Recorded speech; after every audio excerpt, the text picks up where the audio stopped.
کیوں؟ کیونکہ یہ دنیا بھائی سکون والی ہے ہی نہیں۔ اللہ تعالیٰ نے جب کہا ہے دنیا اینا متاع الغرور، دنیا کی زندگی محض دھوکہ ہے۔ اعوذ باللہ من الشیطان الرجیم، پناہ مانگتا ہوں میں اللہ تعالیٰ سے شیطان مردود کی۔ بسم اللہ الرحمن الرحیم، اللہ تعالیٰ کے نام سے شروع کرتا ہوں جو بڑا مہربان نہایت رحم کرنے والا ہے۔ السلام علیکم دوستو، کیسے ہیں آپ؟ امید کرتا ہوں سب خیر و عافیت سے ہوں گے، ٹھیک ٹھاک ہوں گے۔ میرا نام ہے محمد اویس، گڈ گفٹ چینل پر خوش آمدید۔ اس کا اردو میں ترجمہ ہے خوبصورت تحفہ جو آپ کے لیے میں ہر روز ویڈیو میں بھیجتا ہوں۔ تو آج ہم بات کریں گے قرآن کریم کی ایک ایسی آیات کے بارے میں جو کہ کچھ لوگ اس کو سن کر سکون پا لیتے ہیں اور کچھ لوگ اسے سن کر ڈر جاتے ہیں۔ اس آیت کا پہلے آپ آیت سنیں، اس کے بعد میں اس کا ترجمہ بیان کرتا ہوں۔ بسم اللہ الرحمن الرحیم، کل نفس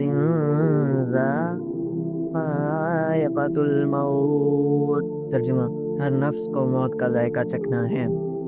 ہر نفس کو موت کا ذائقہ چکھنا ہے مطلب یہ دنیا میں آپ جتنے مرضی پاؤں پھیلا لیں، جتنے مرضی پاؤں پھیلا لیں، جتنی مرضی گاڑیاں لے لیں، جتنی مرضی بنگلے لے لیں، جتنا مرضی اپنا کاروبار چمکا لیں، لیکن کل نفس ذائقۃ الموت، ایک طرف اتنی لمبی لمبی امیدیں اور دوسری طرف کل نفس ذائقۃ الموت، ہر نفس کو موت کا ذائقہ چکھنا ہے۔ جب آپ مر جائیں گے تو آپ کی پراپرٹی، آپ کی فیکٹریاں، آپ کی گاڑیاں سنبھالنے والے بہت لوگ بیٹھے ہوئے ہیں یہاں پر، جنہیں آپ بالکل اتنی جلدی بھول جائیں گے کہ آپ کو خیال ہی نہیں رہے گا۔ حالانکہ آپ دیکھیں گے کہ یار کون آتا ہے میرے پیچھے قبر میں، کون آتے ہیں میرے لیے دعا کرنے۔ حالانکہ تب جب آپ قبر میں چلے جائیں گے تو آپ کے لیے ذریعہ کیا ہوگا؟ دعا ہی ہوگی آپ کے لیے ذریعہ۔ جب نیک اعمال قبر میں جائیں گے، حضور صلی اللہ علیہ وسلم کی سنت مبارک قبر میں جائے گی، اگر آپ داڑھی رکھیں گے تو وہ آپ کے ساتھ قبر میں جائے گی، اور دوسرا آپ کے ساتھ نیک اعمال قبر میں جائیں گے، نہ آپ کے ساتھ فیکٹریاں جائیں گی، نہ آپ کے ساتھ بنگلے جائیں گے، نہ گاڑیاں جائیں گی، لگی گاڑی جو بھی جتنی بھی۔ آج کل لوگوں کو شوق کیا پڑا ہوا ہے کہ دنیا جمع کر لو جتنی زیادہ ہوتی ہے۔ گاڑی، اگر کوئی غریب ہے تو اس کو امیر ہونا ہے، امیر ہے تو اس کو ایسی گاڑی لینی ہے جو پہلے کسی نے لی نہیں ہو، اور وہ اگر وہ کسی کے پاس سب کچھ ہے تو وہ پھر بھی سکون سے نہیں ہے۔ کیوں؟ کیونکہ یہ دنیا بھائی سکون والی ہے ہی نہیں۔ اللہ تعالیٰ نے جب دنیا بنانے والے نے فرمایا وَمَا الْحَيَاةُ الدُّنْيَا إِلَّا مَتَاعُ الْغُرُورِ، دنیا کی زندگی محض دھوکہ ہے۔ اسی لیے سنبھل جاؤ، اللہ تعالیٰ کے راستے میں آ جاؤ، کوئی پتہ نہیں ہے کل کو کون نہ ہو، کیا پتہ میں نہ ہوں کل کو۔ کل نفس ذائقۃ الموت، ہر نفس نے موت کا ذائقہ چکھنا ہے، میں نے بھی چکھنا ہے، آپ نے بھی چکھنا ہے۔ اس لیے دنیا کی محبت اپنے دل میں نہ لا کے آئے۔ اپنے آپ کو، آپ کے اندر ایک نفس ہے جو آپ کو یوز کر رہا ہے، آپ اسے یوز نہیں کر رہے، وہ آپ کو یوز کر رہا ہے۔ آپ کو وہ نماز نہیں پڑھنے دیتا، آپ کا دل نہیں نماز پڑھنے دیتا، بولتا نہیں پڑھنی نہیں پڑھنی نہیں پڑھنی، بس آپ بھی مان جاتے ہو۔ بھائی اپنے نفس کو تکلیف دو، اپنے اندر اپنے آپ کو تکلیف دو۔ حضرت عمر رضی اللہ تعالیٰ عنہ کے پاس جب ایک بندہ آیا تھا زہر لے کے، تو انہوں نے بولا تھا کہ اگر آپ ایک قطرہ بھی کسی کو دے دو گے تو اس کے بچنے کی کوئی امید نہیں ہے، وہ مر جائے گا۔ تو حضرت عمر رضی اللہ تعالیٰ عنہ گارے میں اپنے مٹی بنا رہے تھے مسجد نبوی کے لیے، انہوں نے وہ زہر اسی ٹائم خود پی لی تھی کہ میرے نفس سے بڑا دشمن میرا کوئی نہیں۔ تو آپ کون سی امیدوں میں وہ کل نفس ذائقۃ الموت، ہر نفس کو موت کا ذائقہ چکھنا ہے؟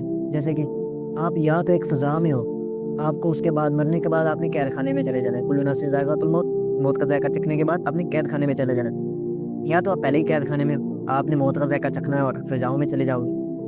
کیا مطلب ہے اس حدیث کا؟ رسول اللہ صلی اللہ علیہ وسلم کا ارشاد مبارک ہے کہ کافر کے لیے یہ دنیا جنت ہے اور مومن کے لیے یہ دنیا جہنم، مومن کے لیے یہ دنیا قید خانہ ہے۔ قید خانے کا مطلب کیا ہے کہ اللہ تعالیٰ کی دی ہوئی چیزوں پر صبر کرنا، مطلب اللہ تعالیٰ نے جو رکاوٹیں بنائی ہیں دین اسلام میں، پابندیاں دی ہیں کہ یہ نہیں کرنا، یہ کرنا ہے، یہ حرام نہیں کرنا، حلال کرنا ہے، یہ چیزیں جو اللہ تعالیٰ نے منع فرمائی ان کا بنا ہو جاؤ بھائی۔ یہی تو اللہ تعالیٰ نے، یہی تو مومن ہے، یہی تو قید خانہ ہے کہ ہم نے رک جانا ہے، ہم نے رک جانا ہے، ہمیں ہمارے گھر میں پٹائے کسی کا، ہم نے اسی کے طریقے پہ چلنا ہے، ہم نے نبی کریم صلی اللہ علیہ وسلم کے طریقے پہ چلنا ہے، ان کی زندگی ہمارے لیے بہترین نمونہ ہے۔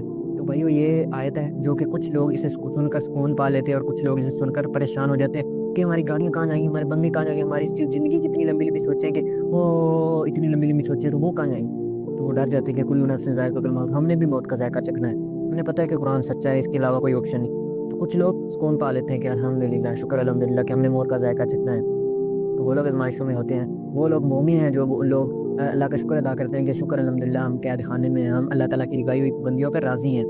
تو میرے دوستوں، میرے بھائیوں، میرے بہنوں جو بھی میری ویڈیو دیکھ رہے ہیں، آپ لوگ، میں آپ کے لیے ایسا کنٹینٹ لے کے آتا ہوں جو آپ کے لیے بہتر ہو۔ اس لیے میں یہ حدیثیں ساری اوپر سے دیکھ کے بھی پڑھ سکتا تھا، اوپر سے دیکھ کے بھی یہ ساری لکھ کے رکھی ہوئی، یہ دیکھ سکتے ہیں، یہ ساری میں نے نا اس پہ لکھ کے رکھی ہوئی، لیکن میں اوپر سے دیکھ کے نہیں پڑھا، کیونکہ میں نے اوپر سے دیکھ کے نہیں پڑھا کیونکہ آپ لوگوں کے لیے اپنے ایکسپیرینس، اپنا جذبہ شیئر کر سکوں۔ تو آپ لوگ پلیز اللہ تعالیٰ کے راستے پہ چلیں، دنیا داری کو چھوڑ دیں، پیسہ کمانے کی سوچ کو چھوڑ دیں کہ پیسہ ہی ہر چیز ہے، پیسہ ہر چیز نہیں ہے بھائیو۔ اللہ تعالیٰ کا جو محبت ہے نا وہ سب سے پہلے ہے۔ جب اللہ تعالیٰ کی محبت آ جائے گی تو ہر چیز پھیکی لگنے لگے گی آپ کو. تو آج کے اتنا ہی. اللہ حافظ. السلام علیکم ورحمۃ اللہ وبرکاتہ. جزاک اللہ. اور گڈ گفٹ چینل کو سبسکرائب کرتے جائیں تاکہ آپ کو میری آنے والی ویڈیو آپ تک پہنچ سکے, اور کمنٹ میں میری حوصلہ افزائی کرتے نا. جزاک اللہ. السلام علیکم.